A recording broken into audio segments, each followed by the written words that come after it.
Bonjour à tous et bienvenue sur Fluent, j'espère que vous allez très bien. Aujourd'hui on se retrouve pour une nouvelle vidéo et on a déjà parlé de comment apprendre une langue gratuitement. On a vu est-ce que c'était possible d'apprendre une langue gratuitement et aujourd'hui on va se concentrer sur apprendre une langue facilement. Alors j'ai fait mes petites recherches et je me suis demandé déjà c'est quoi apprendre une langue facilement.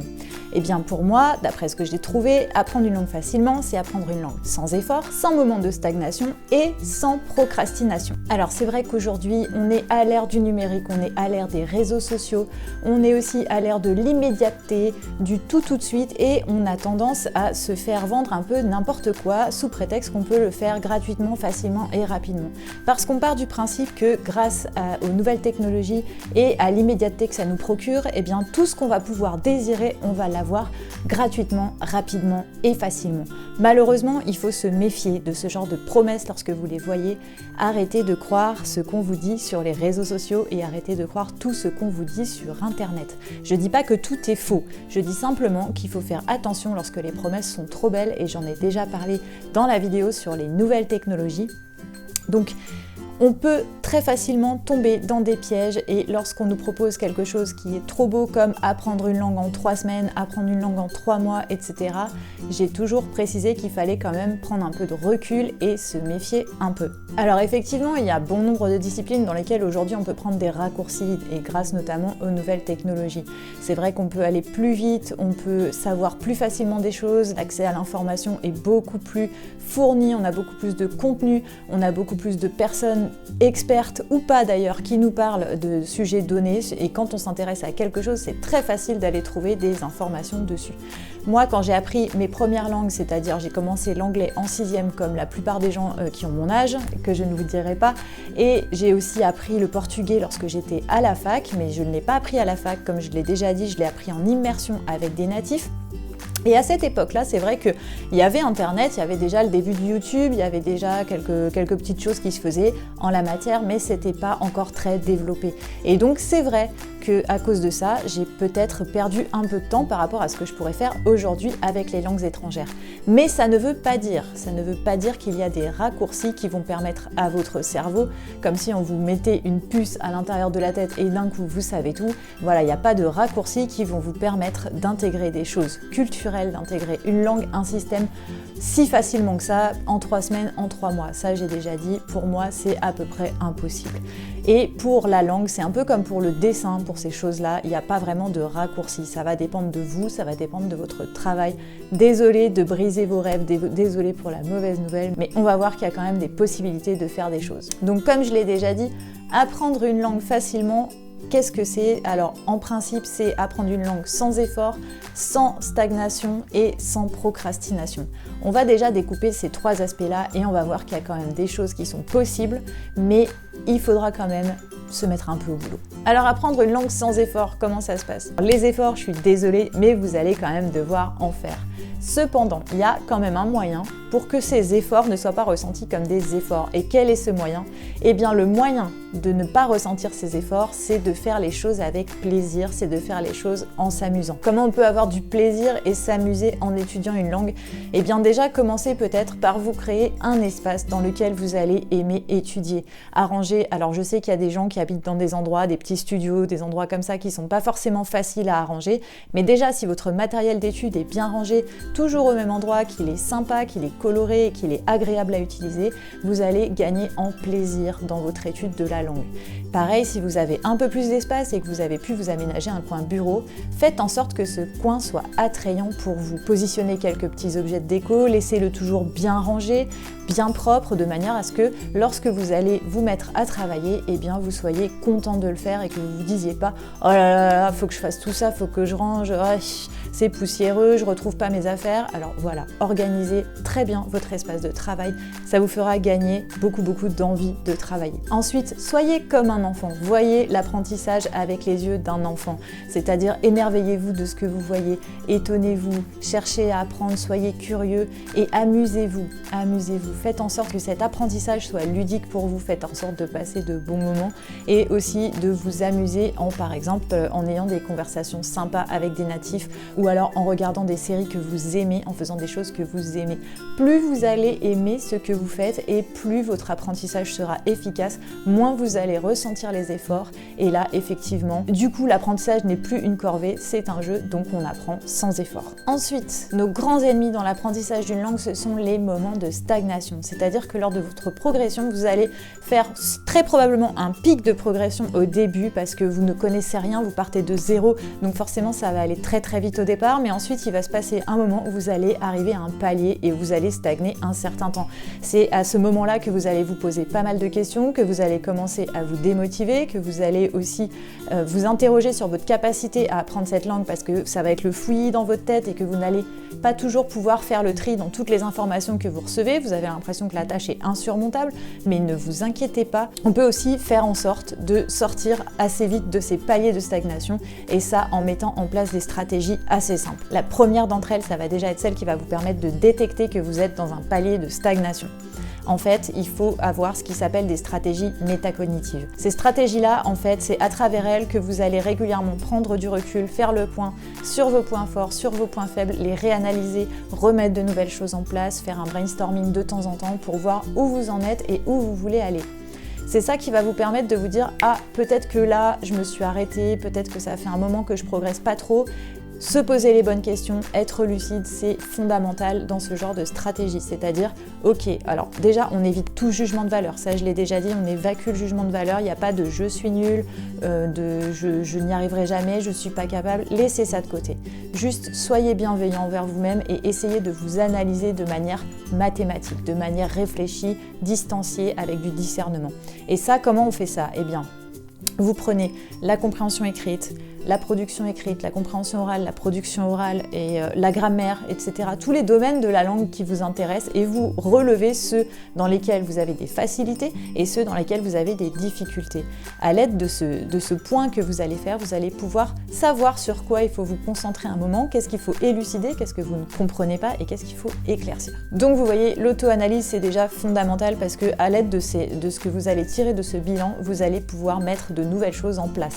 Régulièrement, il faut vous asseoir, réfléchir et vous dire qu'est-ce que je peux mettre en place cette semaine pour changer par rapport à ce que j'ai fait la semaine précédente. Par exemple, j'ai pas tellement réussi à comprendre mes règles de grammaire. Ah bah pourquoi pas par exemple faire un tableau Excel dans lequel je détaille toutes mes formules de grammaire, tous mes patterns ou toutes mes conjugaisons et je les explique en faisant des petites cases colorées qui seront faciles à retenir et à analyser et comme ça, dès que j'ai un problème, eh bien j'ai mon petit tableau de synthèse dans lequel je peux revoir toutes les règles de grammaire que j'ai déjà apprises et que je devrais bientôt maîtriser. Ça, c'est un exemple, mais vous pouvez faire plein de choses. Vous pouvez utiliser un tableau Velleda dans lequel vous faites un petit plan de travail pour la semaine. Vous pouvez aussi vous faire un cahier de vocabulaire. Vous pouvez essayer autre chose si ça marche pas et vous voyez que ça vous saoule. Essayez peut-être la répétition espacée, essayez de nouvelles choses sans trop vous éparpiller, mais si vous voyez que ça pêche d'un côté, que vous allez bientôt lâcher, détectez ce moment, analysez, posez-vous, réfléchissez et essayez de nouvelles choses. Je ne peux que vous recommander vraiment de toujours essayer d'aller vers l'avant et vers le nouveau. Et pourquoi aussi? Parce que d'introduire de la nouveauté dans votre apprentissage, eh bien ça va vous permettre de ne pas saturer, de ne pas vous ennuyer et de ne pas arrêter d'étudier parce que vous en avez marre. De temps en temps, il y a des personnes qui sont très bien dans la routine, qui se sentent très bien en ayant toujours les mêmes supports de travail et puis il y a des personnes qui ont besoin de changer. À vous de savoir quel type de personne vous êtes et si vous avez besoin de changer, eh bien changez. Ça vous fera forcément du bien. Ensuite, évidemment, pour éviter les paliers de stagnation, il faut avoir de bonnes ressources et un accompagnement. Moi, je suis toujours en train de vous dire que la solution que je trouve la plus appropriée pour apprendre une langue en ligne, c'est quand même d'avoir un professeur parce que le professeur, il vous accompagne, il vous aide. Et c'est vrai que c'est très très important. Maintenant, si vous n'avez pas forcément envie d'avoir un professeur ou vous n'en avez pas la possibilité, n'hésitez pas à aller parcourir Internet pour découvrir quelles sont les meilleures ressources. Soyez continuellement en train de chercher de nouvelles choses et vous allez peut-être tomber sur le meilleur site possible. Vous allez sûrement avoir la possibilité de trouver de bonnes ressources en ligne et ces bonnes ressources, elles vont être un bon moyen de vous éviter les paliers de stagnation. Et ça me mène au troisième point, C'est-à-dire que lorsque vous stagnez, il faut être capable d'être extrêmement proactif et d'aller chercher l'information. S'il y a quelque chose qui reste en point d'interrogation dans votre tête, n'hésitez pas à aller chercher l'information vous-même. Même si vous avez un prof, c'est pas grave, votre prof il vous l'expliquera sûrement peut-être plus tard ou peut-être que vous pourrez lui poser la question et il vous répondra. Mais en attendant, si vous avez une source à peu près fiable où vous pouvez trouver les infos, renseignez-vous et soyez proactif. Allez vers l'information, n'attendez pas qu'elle vous tombe tout cuit dans le bec. C'est comme ça que vous allez pouvoir accélérer et faire les choses plus facilement. Parce que même si votre prof vous fait un cours là-dessus dans 6 mois, eh bien le fait de l'avoir déjà vu, ça vous rappellera quelque chose et ça vous aidera à l'intégrer plus facilement. Et enfin, 4e point, n'hésitez pas à tenir un journal de bord pour vous rendre compte de vos progrès. Parfois, on a l'impression qu'on est dans un palier de stagnation, mais en réalité, on n'y est pas, on a progressé, c'est juste qu'on est parfois trop ambitieux, on a mis ses objectifs trop hauts par rapport à ce qu'on est capable de faire et on s'est donné un planning peut-être trop ambitieux, on a l'impression de stagner alors qu'en fait on stagne pas du tout, on progresse mais peut-être pas au rythme qu'on voudrait. Donc là je vous ramène au premier point, les stratégies métacognitives qui vont vous permettre de prendre du recul sur ce que vous faites et d'analyser votre progression par rapport aux objectifs que vous vous êtes fixés qu'il faut peut-être revoir à la baisse. Mais tenez un petit journal de bord et puis rendez-vous compte des progrès accomplis, ça va vous aider justement à faire cette analyse et puis ça va vous faire plaisir. Ensuite on va parler de la procrastination, notre grande ennemie, la procrastination, celle qui nous embête sans arrêt, celle qui nous empêche de faire les choses qu'on a envie de faire, alors que le soir dans son lit on y réfléchit, on se dit je vais apprendre une langue, je vais me donner à fond, c'est génial, je vais faire ci, je vais faire ça, on a plein d'idées, puis arrivé le matin on se dit oh là là là là, je suis pas sûre de vouloir faire ça, ça va être compliqué. On commence à trop réfléchir, on commence à suranalyser les choses qu'on a à faire et là tout part en sucette, rien ne va plus et on se retrouve à procrastiner. Il faut éviter à tout prix de tomber dans le piège de la procrastination. Alors c'est très facile à dire, mais comment on fait ça? Eh bien la procrastination, vous pourrez la vaincre en apprenant à vous connaître, en apprenant à vous comprendre, à savoir comment vous fonctionnez. Parce que déjà, en faisant ça, vous allez aussi comprendre comment organiser votre temps, qu'est-ce qui est plus facile pour vous, est-ce que c'est de bosser le matin, est-ce que c'est de bosser le soir, est-ce que vous avez une mémoire auditive ou visuelle, est-ce que vous avez une mémoire kinesthésique peut-être même.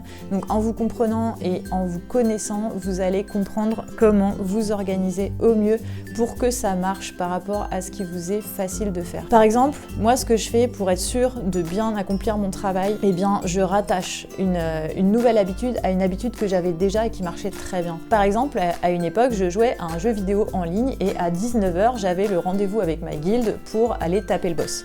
Ça, je savais très bien que c'était un truc que j'aimais bien faire et je le faisais à chaque fois. Donc j'étais très ponctuelle, à 19h, j'allais taper mon boss. Du coup, autour de ce moment où je me posais pour le faire, c'est-à-dire que j'arrêtais toutes mes autres activités, eh bien, j'avais décidé de me caler 15-20 minutes de révision de mon vocabulaire coréen, parce que je savais que j'allais être posée, que j'allais avoir fini ce que j'avais à faire, et que ce moment-là, il était dédié déjà à quelque chose. Donc je pouvais pas trouver l'excuse de dire « Ah mais là non, je dois faire une lessive, ah mais là j'ai autre chose à faire » parce que ce moment, il était déjà réservé pour quelque chose. Donc en mettant une petite activité à la suite de ça, eh bien ça me permettait de toujours être présente au rendez-vous à la même heure et du coup ça m'a fait progresser. Donc de la même manière que vous organisez votre espace, organisez votre temps. C'est-à-dire que quand on a une tâche qui nous paraît énorme, voire insurmontable, eh bien le fait ne serait-ce que de la découper et de lui donner un petit moment dans la journée et un moment qui est bien défini, qui est bien cadré, eh bien ça vous permet de voir la tâche comme quelque chose de moins insurmontable parce que vous savez quel temps vous allez lui consacrer. C'est-à-dire par exemple, voilà, j'ai un gros truc administratif à faire ou j'ai un gros truc pour mes études à faire, eh bien je vais me dire que par exemple aujourd'hui, la semaine prochaine, je vais consacrer 30 minutes par jour. Admettons, parce que si c'est un gros truc, ce sera peut-être un peu plus de 30 minutes, mais je vais lui consacrer 30 minutes, pas une de plus. Et qu'est-ce que ça va m'obliger à faire? Eh bien déjà, ça va être un rendez-vous quotidien. Et comme le corps, il s'habitue au rythme et aux routines, eh bien déjà, lui, à l'heure de l'événement, il va se dire « Ah, on a un truc à faire » à force de prendre l'habitude. Et puis aussi, le fait d'avoir un temps limité pour le faire et de ne pas y consacrer une minute de plus, ça veut dire déjà que ça va vous libérer rapidement. Donc ça enlève ce flou, cette incertitude de « Oh là là, je vais peut-être y passer la journée, ça va me prendre tout mon temps, j'en peux plus ». Non, vous allez y passer 30 minutes et pas une de plus et ça veut dire aussi que vous allez devoir être efficace pendant ces 30 minutes, sinon à la fin de la semaine, vous n'aurez pas terminé ce que vous avez à faire. Donc, accordez un moment qui est toujours le même, ça peut être pas forcément même tous les jours, ça peut être un jour sur deux, ou ça peut être 3 fois par semaine, mais accordez-vous toujours ce même moment, calez-le, organisez votre planning en fonction de vos activités, en fonction de vous et en fonction de ce que vous savez qui marche. Et à force d'apprendre à vous connaître et à force de vous comprendre et aussi de vous dire « Ah, peut-être que ça, je vais pas essayer de le faire parce que me connaissant, ça va pas marcher », eh bien vous allez de moins en moins procrastiner. Autre chose aussi par rapport à la procrastination, c'est que ce dont je me suis aperçue dans mon expérience personnelle, et vraiment là c'est quelque chose de très personnel, ça repose pas sur des études ou quoi que ce soit, c'est que lorsque je procrastine quelque chose, si je me fais un camembert dans ma tête du temps que me prennent les tâches qui me prennent la tête et que ensuite je le compare avec un camembert du vrai temps que ça me prend, eh bien je m'aperçois que dans ma tête ça me prend 10 000 fois plus de temps que dans la réalité. Admettons, nettoyer la litière des chats. J'avais l'impression dans ma tête, en visualisant l'activité, que ça allait me prendre franchement au moins une demi-heure, alors que il y a 2 litières et que bon. Mais dans ma tête, c'est vraiment le sentiment que j'ai quand je pense à cette activité. Mais il s'avère que dans la vie réelle, en fait, ça me prend moins de 2 minutes. J'ai chronométré, ça me prend vraiment moins de 2 minutes. Donc vous voyez que en fait, c'est pas tant la proportion de temps que ça vous prend, mais c'est la pression mentale en fait de l'activité qui fait qu'elle représente quelque chose qui vous prend énormément de temps, alors qu'en fait c'est pas le cas. C'est une impression, c'est vraiment une impression parce que vous avez un truc dans votre tête, c'est cette pression, ce stress en fait qui vous occupe l'esprit, qui vous donne l'impression que la tâche dure très très longtemps. Donc si vous réalisez aussi et que vous chronométrez vos tâches, que vous vous rendez compte du vrai temps que ça vous prend, ça va vous déstresser, ça va vous permettre aussi de moins procrastiner. Et puis évidemment, la dernière recommandation par rapport à la procrastination que j'ai à vous faire, c'est soyez actif, plus vite c'est fait, donc plus vite vous vous y mettez, plus vite vous avez terminé. Il m'arrive parfois de tellement penser à quelque chose que si j'avais juste fait la chose au lieu d'y penser ou d'en discuter, eh bien au moment où je suis encore en train d'y penser, je l'aurais déjà terminé. Mais bon, ça, c'est plus facile à dire qu'à faire. Donc comme vous le voyez, il n'y a pas vraiment de recette miracle pour les langues étrangères. Hélas, et à la fois tant mieux, parce que c'est grâce à ça qu'on a autant de mérite à parler des langues. Donc il faut essayer d'éviter de tomber dans les pièges des promesses qui sont trop alléchantes de facilement, gratuitement et rapidement.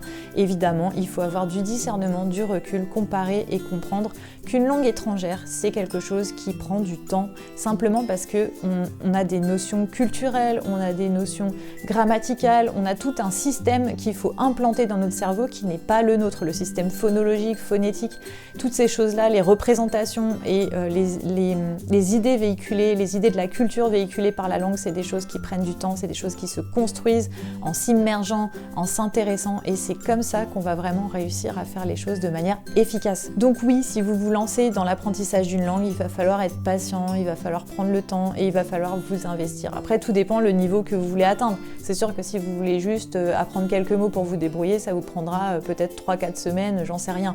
Il n'y a pas vraiment de délai et que ce sera aussi beaucoup plus facile que d'apprendre une langue pour la parler couramment. Donc là, on a traité l'aspect facilement d'une langue. On avait déjà traité l'aspect gratuitement dans une vidéo précédente. Je vous ferai une prochaine vidéo pour parler aussi de la rapidité d'apprentissage d'une langue. On en parlera parce que c'est aussi un vaste sujet. Et en attendant, j'avais quand même une petite demande à vous faire.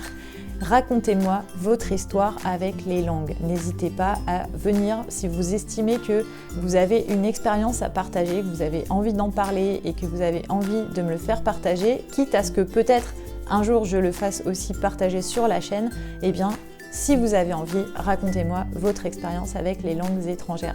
Ça m'intéresse, j'ai envie d'en savoir plus, donc n'hésitez pas.